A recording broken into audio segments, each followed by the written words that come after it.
یہاں پہ ایک جو نیریٹو بن رہا ہے یا تاثر بن رہا ہے وہ یہ کہ شاید پی ایم ایل این جو کہی تھی نواز شریف صاحب کی واپسی کے بعد جس لیول کی عوامی پذیرائی مل پائے گی وہ نہیں جماعت کو مل پائی، وہ آپ کو شاید رسپانس نہیں مل پایا عوام کی طرف سے اور اس لیے آپ کو ایسے فیصلے کرنا پڑ رہے ہیں۔ دیکھیے، جہاں تک آپ نے رانا ثناء اللہ صاحب کے بیان کا حوالہ دیا ہے، ہمارے اس وقت وہ واحد پارٹی ہے جس نے اپنی منشور کمیٹی بنائی، ہم اپنا باقاعدہ مینیفیسٹو بنا رہے ہیں، بہت جلد وہ عوام کے سامنے ہوگا۔ پاکستان کے ہر ایشو کو ہم ٹائم وائز ایڈریس کریں گے انشاءاللہ، ٹائم لائن کے ساتھ اس کا سلوشن دیں گے، اپنا پورا مائنڈ دیں گے کہ ہم کس طرح آگے اس ملک کو انشاءاللہ ٹھیک کر سکتے ہیں۔ دوسری بات یہ کہ آپ یہ دیکھیں کہ ہمارے جو پارلیمنٹری بورڈز ہیں، سب سے پہلے انٹرویوز انہوں نے شروع کیے، میں خود الحمدللہ اس بورڈ کا ممبر ہوں، ان کی لائیو کوریج ہوتی ہے، پورا پاکستان اسے دیکھ رہا ہے اور آپ کو وہ امیدوار سارے نظر آ رہے ہیں اسکرین پہ، جس کا ذکر رانا ثناء اللہ صاحب نے کیا کہ ایک ایک سیٹ کے اوپر کئی امیدوار ہیں جو مسلم لیگ نون کے ٹکٹ کے خواہش مند ہیں۔ یہ بات اپنی جگہ پہ بالکل ایک حقیقت ہے، لیکن یہ جو الائنسز اور یہ سیٹ ایڈجسٹمنٹ کی بار بار آپ بات پوچھ رہی ہیں، دیکھیں کئی دفعہ ایسے ہوتا ہے کہ مثال کے طور پہ کوئی ایسی سیٹ پاکستان کے کسی بھی صوبے میں ہو سکتی ہے جہاں ہمیں نظر آ رہا ہو کہ ہم وننگ پوزیشن میں نہیں ہیں۔ دیکھیں یہ اب یہ بھی دیکھیں کہ ہماری لیڈرشپ جو ہے وہ بڑی حقائق کو مد نظر رکھ کے آگے چل رہی ہے۔ We are moving according to the ground realities. اگر کسی جگہ ہمیں لگے گا کہ ہم کسی جماعت کی سپورٹ کرتے ہیں وہ وہاں پہ جیت جائے گی، ہمارا حمایت یافتہ امیدوار ہوگا، اور ان کی سپورٹ کسی اور ایریا میں اگر ہمیں ملے گی اور ہمارا وہاں پہ ہم زیادہ سیٹیں لے سکتے ہیں، تو یہ تو ایک پولیٹیکل ٹیکٹکس ہیں، اس میں تو کوئی بات بھی نہ یہ کوئی خلاف ضابطہ ہے، نہ یہ بالکل نہیں ہے۔ میں تو آپ سے کہہ رہے ہیں، لیکن میں تو آپ ہی لوگوں کے ماضی کے بیانات یاد کروا رہی تھی۔ بالکل ٹھیک ہے، مجھے تو کوئی پرابلم نہیں ہے، کیونکہ ماضی میں آپ لوگوں کے بیانات اس کے بالکل برعکس تھے، اس کے بالکل اپوزٹ تھے، اس لیے اس پہ بات ہو رہی ہے۔ یہ بتائیے، ہم نے تو کبھی یہ نہیں کہا کہ ہم کسی کو عمران خان کی طرح کہا کہ ہم منہ نہیں لگائیں گے، کسی کو ہاتھ نہیں ملائیں گے، کسی کے ساتھ بیٹھیں گے نہیں، اس طرح کے بیان ہم نے کبھی نہیں دیے۔ سادہ اکثریت کی بات اگر ہم نے کی ہے تو وہ ہم آج بھی کر رہے ہیں، ٹھیک ہے، لیکن یہ کہ اگر وہ زیادہ اکثریت جو ہے مزید کمفرٹیبل میجورٹی میں تبدیل ہو سکتی ہے ہماری دوسری پارٹیوں کے ساتھ بات چیت کر کے یا کسی کو ساتھ ملا کے، تو کوئی بری بات نہیں ہے۔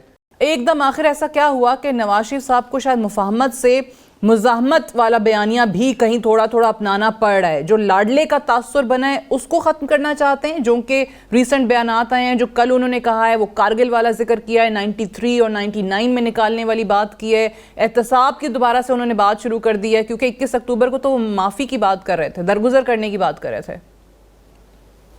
میں انتظار کر رہا تھا کہ آپ یہ سوال کریں گی۔ پہلے تو جو آپ نے لاڈلے والی بات کی ہے نا، میں اس کا جواب آپ کو دیتا ہوں اور اس کے بعد احتساب کے بیانیہ کی طرف آتے ہیں۔ دیکھیں آپ بھی ماشاءاللہ وہ ہو گئی، کیا کہتے ہیں کہ ایک عمر گزری ہے اس دشت کی سیاہی میں، آپ کو بھی بڑا عرصہ ہو گیا ہے ماشاءاللہ جرنلزم میں، you are a very senior anchor person and you have a good knowledge of the history as well. مجھے یہ بتائیں کہ کیا 2002 کے الیکشن میں پاکستان میں یہ تاثر موجود نہیں تھا کہ کاف لیگ کی حکومت بنے گی؟ 2008 میں جب پہلی دفعہ میں نے بنا تو اس وقت یہ تاثر موجود تھا، یہ پرسیپشن موجود تھا پاکستان میں کہ پیپلز پارٹی گورنمنٹ بنائے گی۔ 2013 میں یہ پرسیپشن بڑا واضح تھا کہ میاں نواز شریف صاحب گورنمنٹ بنائیں گے اگلی۔ 2018 میں یہ پرسیپشن تاثر موجود تھا بڑے واضح انداز سے کہ عمران خان اپنی گورنمنٹ بنائیں گے۔ یہ بات میں ٹھیک کر رہا ہوں؟ 4 الیکشنز ٹھیک ہے، بالکل صحیح ہے، ایک ویو چل پڑتی ہے انتخابی مہم سے پہلے۔ میں یہ آپ کی انڈوزمنٹ چاہ رہا تھا نا، بالکل ایسا ہی تھا۔ آج اگر 5واں الیکشن ہونے جا رہا ہے 2024 میں اور دوبارہ یہ پرسیپشن موجود ہے کہ مسلم لیگ نون جیت رہی ہے اور میاں نواز شریف صاحب بطور پرائم منسٹر آ رہے ہیں، تو یہ کوئی نئی بات ہے پاکستان میں جو آپ کو نئے لفظ جو ہے میڈیا ایجاد کر رہا ہے، جو کبھی جناب اسٹیبلشمنٹ کی سرپرستی ہے تو کبھی لاڈلا ہے، تو بڑے پرانے الفاظ ہو گئے۔ یہ وہی تسلسل ہے جو 4 الیکشنز میں ایک پرسیپشن موجود تھی، اور وہ دوبارہ اگر ریپیٹ ہو رہی ہے۔ یہ ایک فضا ہوتی ہے کہ کون سی پارٹی اس وقت موسٹ فیوریٹ پارٹی ہے عوام کی اور کون سی پارٹی اگلی گورنمنٹ جو ہے وہ بنا رہی ہے، ایک بات۔ دوسری بات جو آپ نے احتساب کی بات کی، دیکھیں یہ بات ذہن میں رکھیں کہ احتساب یہ کوئی ایک وقت کی چیز نہیں ہے۔ مثال کے طور پہ میں اس کی مثال بڑی سادہ سی دیتا ہوتا ہوں کہ اگر میں نے ایک ٹریفک لائٹ کا وہ توڑی ہے نا، سگنل توڑا ہے، تو مجھے اتنی سزا ملنی چاہیے جو سگنل توڑنے کی ہوتی ہے، ہم اس پر یقین رکھتے ہیں۔ اگر کوئی پاکستان میں کوئی بھی غیر قانونی کام کرے گا، لا موجود ہے، احتساب کا قانون بھی موجود ہے، لا ول ٹیک اٹس اون کورس۔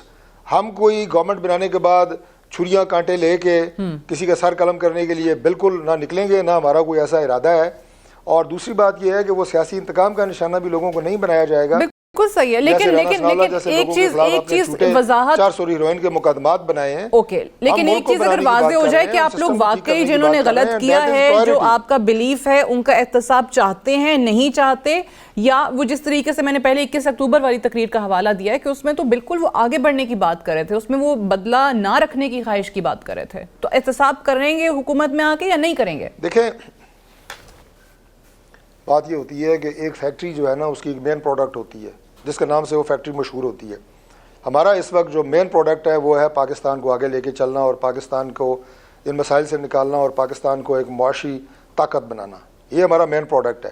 اس کے بائی پروڈکٹ ساتھ ساتھ چلتے ہیں. احتساب ایک آن گوئنگ پروسیس ہے. جو احتساب کی چکی میں آئے گا غلط کام کرے گا اس کے خلاف کارروائی ہوتی رہے گی. یہ بڑا واضح موقف ہے ہمارا. ہم ملک کو بنانے کی بات کر رہے ہیں, ہم گڑھے مردے اکھاڑنے کی بات نہیں کر رہے. میرا خیال ہے کہ اٹس ویری کلیئر. اچھا, 93 اور 99 کا جو انہوں نے حوالہ دے دیا, کارگل جنگ کا حوالہ دے دیا, نہیں حوالہ جات تو ماضی کے ہوتے ہیں نا جی. میں آپ کو کہوں کہ جو ذوالفقار علی بھٹو صاحب کو جو پھانسی دی گئی, کیا وہ ٹھیک تھی؟ بالکل غلط تھی. سپریم کورٹ کا فیصلہ تھا.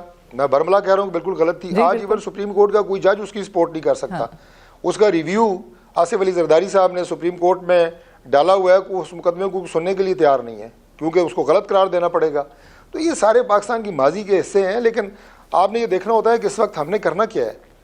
اس کو اگر میں زبان میں کہوں تو جو میجر جو ڈیزیز ہوتی ہے نا, اس کو سب سے پہلے ٹریٹ کرتے ہیں. خدا نہ خواستہ اگر باڈی میں کوئی کینسر ہے تو کینسر کا علاج پہلے ہوگا, سر درد کا علاج بعد میں ہوگا.